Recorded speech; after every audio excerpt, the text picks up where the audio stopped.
pa sila ng ibang television set na 52 inches, ginagamit ngayon ng grade 4. At kasalukuyan po, ang inyong lingkod ay napiling scholar para sa international na kung saan anuman ang karunungang matututunan ng inyong lingkod ay gagamitin din sa pagpapaunlad ng mga bata.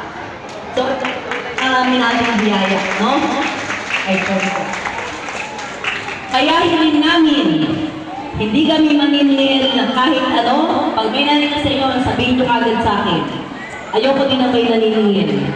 Hindi naman tayo mga bumbay. Ha? Hanggat kaya ay provide ng paaralan ang libre po lahat. Ang ID libre darating sa inyo. Kung ano man ang kaya natin ng libre, ibibigay natin. Ayan, so nakikita ko rin po dito yung mga dati kong estudyante, parang mga nanay na rin. Okay, totoo po pala, no?